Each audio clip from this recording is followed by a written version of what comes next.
Olá, bom dia, graça e paz. Hoje é dia 22, de fevereiro, e a gente tem a grande oportunidade também de conversar sobre a palavra de Deus, Eu agradeço a Deus pela sua vida.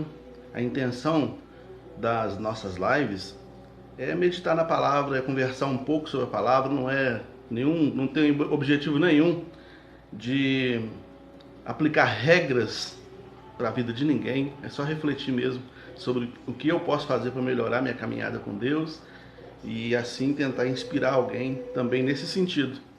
E eu quero ler contigo uma palavra que está registrado em Salmo 33, versículos de 1 a 3, que diz assim, Regozijai-vos no Senhor, vós justos, pois aos retos convém o louvor. Louvai ao Senhor com harpa, cantai a Ele com saltério e instrumento de 10 cordas. Cantai-lhe um cântico novo, tocai bem e com júbilo. E eu quero pegar esse versículo 3 especificamente para a nossa meditação aqui, Cantai-lhe um cântico novo, tocai bem e com júbilo. Esse texto, nós não temos o nome do autor, nós não sabemos quem produziu esse texto, mas provavelmente é um ministro de música, era algum maestro da época de Davi, da corte de Davi, que produziu esse cântico. E ele então orienta as pessoas, porque ele era um levita, e o levita tinha toda a responsabilidade do funcionamento do culto, toda a liturgia do culto passava pelas mãos do levita. Ele que deveria fazer acontecer, desde do acendimento, desde de acender as tochas para iluminar o lugar, até limpar o templo todo e tocar instrumentos, ensinar música para o povo. E tinha muitos ensaios, muita preparação, Ele fazia com bastante maestria mesmo tudo que estava fazendo. Esse era o trabalho do levita. Então, ele como levita, ele conhecia os instrumentos, ele conhecia as intensidades, e ele fala aqui, olha, vamos fazer legal.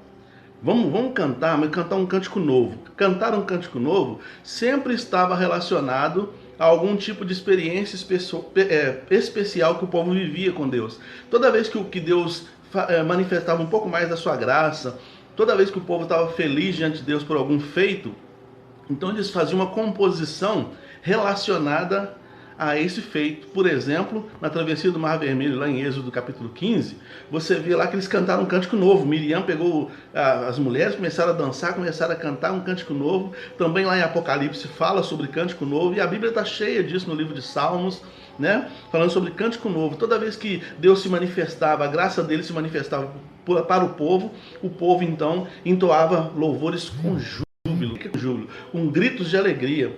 Não é gritos desenfreados, não, é gritos de alegria. A alegria era tão profunda no coração deles que eles gritavam, eles salmodiavam, eles rolavam no chão, eles faziam uma festa ao Senhor. Devia ser muito bonito, presenciar isso no meio daquele povo que às vezes era tão sofrido, passando por tantas lutas, e às vezes percebia os alívios de Deus, os livramentos de Deus, então eles entoavam cânticos novos. Mas cantar cântico novo não é uma coisa empírica, não é uma coisa sem preparo, é uma coisa com ensaio. Por isso que na segunda parte do versículo 3 aqui, do Salmo 33, versículo 3, ele fala assim, tocai bem e com júbilo, tocai bem. Como é que uma pessoa toca bem? Com ensaio. Como é que uma pessoa canta bem? Com ensaio. Como é que uma pessoa serve bem? Se preparando. A Bíblia diz lá quando da consagração do templo de Salomão, fala que os levitas se prepararam para servir ao Senhor. Sabe? E muitas vezes, eu estou falando por mim, muitas vezes eu vou servir ao Senhor e eu não vou com essa intencionalidade. Entende? Eu não vou com essa intensidade. E aí eu vou tocar, é uma música que eu já conheço, aí eu toco de qualquer jeito. Aí eu vou pregar, eu já prego há mais de 20 anos. Eu comecei a pregar com 20 anos de idade, hoje eu estou com 49, faço 49 agora. Então, assim, é muito tempo pregando, já li esse texto tantas vezes, já li esse texto bíblico tantas vezes. Não preciso mais estudar. Eu posso chegar lá e abrir o texto e só falar. Na hora Deus vai me dar inspiração, na hora Deus vai falar. Não é esse o conselho da palavra. O conselho da palavra é faça bem. E como que eu faço bem? Me preparando, escrevendo. Teve alguém que falou comigo assim, pastor, você prega legal, eu gosto de ouvir sua mensagem, mas você lê, não lê? Eu falei, claro que eu leio, eu escrevo. Se você for lá em casa, você vai ver um monte de agendas, cadernos, papéis. Para eu preparar um sermão para pregar no domingo, meia hora, 40 minutos, que geralmente à noite 40 minutos, 45 minutos de sermão, você não tem a ideia da quantidade de coisa que eu escrevo, da quantidade de vídeo que eu assisto, de quantidade de dicionários que eu tenho que ler, de livros e outras coisas. Porque não é só chegar no púlpito e falar. Aí a pessoa acha que se você levar o sermão escrito, não é espiritual. Ah, mas então não é espiritual, está escrito. Os sermões dos grandes pregadores da história do cristianismo, como Spurgeon, Martin Luther King, Martinho Lutero, Calvino, era escrito. Muitas vezes eles liam o sermão para o povo. E aí, graças a Deus, eu tenho a alegria, a grata satisfação de ter amigos pastores aí na live, né? O pastor Helder, que assiste de vez em quando, o pastor Romário e outros pastores que às vezes assistem essa live, sabem do que eu estou falando. Vai na casa deles, procura dar uma olhadinha nos manuscritos dos pastores. Tem que até que escrever esse livro, né? Os manuscritos do pastor. Porque tem que preparar. Você tem que preparar. Você não vai ficar bom, você não vai fazer um serviço com excelência para Deus sem preparo, né? Ah, não, o cântico de domingo, na hora o Senhor vai mostrar, na hora o Senhor mostra. Ah, a mensagem de domingo, na hora o Senhor mostra. Não, faça bem feito. Ah, o evangelismo que a gente vai fazer, não, na hora o Senhor vai mostrar. Não prepara. Que dia vai ter evangelismo? Domingo? Então vamos passar a semana em oração. Quem puder fazer jejum, faz jejum. Vamos nos preparar. Porque todas essas coisas que a gente faz para Deus, um louvor, uma mensagem, uma entrega de um folheto, qualquer coisa, é batalha espiritual. É luta da luz contra as trevas. E compete a nós a preparação espiritual para isso, né? Compete a nós estarmos preparados para isso, é batalha espiritual. Durante a mensagem, durante o momento que o pastor está pregando, que a pessoa está pregando, não só o pastor, mas qualquer irmão, a Renata Carvalho está pregando, o Marcão está pregando, o pastor Alexandre, qualquer um que estiver pregando na hora, é uma batalha espiritual. É importante a gente estar ali ouvindo a mensagem, mas também em espírito de oração, para que Deus use, né? Então, a falta de reverência, tantas vezes, a falta de atenção, os desvios que a gente às vezes permite, às vezes tem coisa acontecendo, a gente acha bonitinho. Uma vez eu estava pregando num culto, e aí entrou uma bruxa no culto, sabe bruxa?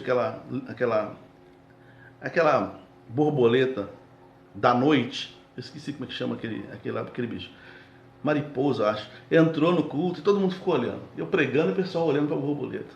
Eu pregando e o pessoal olhando. Eu falei, cara, como é que o inimigo às vezes usa coisas para tirar a atenção do povo? Porque ele sabe que se a palavra entrar no coração, a pessoa se converte, a pessoa é transformada. Então ele usa coisas, né? Outra vez foi uma lagartixa. Tinha uma lagartixa rodando na parede de um lugar que eu estava pregando, numa casa, e aí acabou a atenção do pessoal.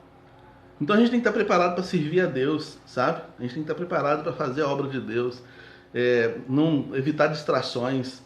Se porventura eu estou com algum problema, alguma situação que eu sei que vai atrapalhar o culto, vai atrapalhar a vida dos irmãos, então eu me retiro. É uma questão de bom senso. Se eu me acho muito importante, tem que ficar com o celular na mão, ali ligado no WhatsApp. De repente eu estou de plantão, né? Se não for plantão, eu sou muito importante. Estou de plantão, estou com o celular na mão. Então eu fico longe de todo mundo, me afasto de todo mundo, fico num lugar isolado, de preferência num lugar que não chame atenção, bem lá atrás, porque tem gente que se afasta de todo mundo, mas fica na frente, aí todo mundo fica olhando para a pessoa. Não, fica lá atrás, bem lá atrás. Não quer prestar atenção no sermão, fica lá atrás, não atrapalha as pessoas, deixa as pessoas se prepararem para servir a Deus, né? Então, quando o texto fala que cantai um cântico novo, tocai e tocai com júbilo, fala sobre preparação, sobre intencionalidade. E não é só na questão do culto não, porque na verdade a nossa vida como um todo deveria ser um culto. Então eu tenho que ter intencionalidade com a minha esposa, com as minhas filhas, eu tenho que ter intencionalidade no meu trabalho, eu tenho que ter intencionalidade nos meus estudos, nos meus empreendimentos. Por isso que a Bíblia diz assim, tudo que fizer, faça para a glória de Deus. Como é que eu vou fazer uma coisa para a glória de Deus? Fazendo bem feito, fazendo com intencionalidade, fazendo com vontade, com propósito, entendeu? Mergulhar, aprofundar. Né? Eu comentei que durante as férias eu não fiz as lives e procurei ficar bem imerso dentro da minha família, né? Com a minha esposa, com as minhas filhas, curtindo esse momento, dando um beijo, um abraço, um cheiro nelas, né? Intencionalidade. O escritor de Eclesiastes, ele vai falar sobre isso no capítulo 9, né? Rapaz, vive bem com a sua esposa, vive intensamente, Essa é a sua porção na vida. Então, tudo que você fizer no seu trabalho, faça com dedicação, faça com empenho, com júbilo, com empenho, com disposição, com preparo. Não faz de qualquer maneira, não. A pior coisa que tem é a gente viver uma vida mais ou menos, passar pela vida mais ou menos, né? Porque a vida vai passando, o tempo não perdoa. E aí daqui a pouco a gente olha para trás e fala, poxa, eu devia ter aproveitado mais meu filho, eu devia ter aproveitado mais o culto, eu devia ter aproveitado mais isso, aquilo, outro. Eu tive tantas oportunidades, não aproveitei nada, porque não teve intencionalidade. A gente não estava presente no presente. A gente estava naquele momento de corpo, mas a alma estava longe, estava vagando por aí. Porque a gente tem hoje em dia, inclusive, né, e talvez principalmente, a ansiedade é uma coisa, é um mal do século, né? Então a gente está sempre aqui pensando lá na frente. São 8 e... no meu relógio aqui, 8h11. Eu já estou pensando, o que eu vou fazer 9 horas? Vou terminar aqui rapidinho essa live, e 9 horas eu vou estar fazendo isso. Aí eu não vivo esse momento presente. Entendeu? Aí eu vou cultuar a Deus, não cultuo de fato, com júbilo, né? Eu não cultuo bem. Eu estou falando de mim, tá? Não sei se é o caso. Estou falando de mim. E outra coisa, voltando à questão do sermão escrito, né? Então a pessoa falou isso comigo, pastor, você prega legal, gosto de ouvir sua mensagem, mas você lê, né? Aí eu falei que leio, sim, com certeza. E já teve gente que falou comigo, seu pastor, eu chamei para pregar na igreja, desculpa, mas eu escrevo o sermão. Eu falei, mas tem que escrever, porque tudo, desde o primeiro momento, eu vou pregar domingo, então hoje é quinta-feira, então eu já estou pensando nas mensagens de manhã e da noite domingo. Eu já estou rabiscando. Tudo isso já é Deus falando. Então eu já tenho que ir anotando tudo, fazendo bastante rascunho e depois condensar isso tudo e produzir o sermão. E na hora lá Deus ainda vai falar coisa diferente. Porque o Espírito Santo é vivo, ele vai falando o tempo todo. Então ele já começou a falar, se eu já estou pensando no texto, ele já começou a falar. Então quando o texto fala que tocai bem, é ensaio, é preparação. Quando fala em cantar, em celebrar o Senhor com júbilo, é de fato com intensidade. E celebrar o Senhor com júbilo é viver com júbilo, né? Não é só o momento do culto, é a vida, né? É a vida que Deus nos dá. Então que Deus te abençoe, né? Se você é um amigo, seja um amigo mesmo. Se você é um pai, seja um pai mesmo. Se você é uma mãe, seja uma mãe mesmo. É um funcionário, seja um funcionário mesmo. É um empreendedor, seja um empreendedor mesmo. É um marido, uma esposa, seja mesmo um cônjuge. Seja mesmo, seja inteiro. Sabe? Não vale a pena ser pela metade. Tá bom? Deus abençoe Flávia, Deus abençoe a irmã Ana Maria, Ana Evangelina, ontem de aniversário, né, Ana? Deus te abençoe, tá, minha irmã? Deus te dê muitos anos de vida. Gleison, Deus abençoe a vida de cada um dos irmãos. Senhor, aplica a tua palavra aos nossos corações, em nome de Jesus. Amém. Que o Senhor te dê um dia abençoado na presença dEle.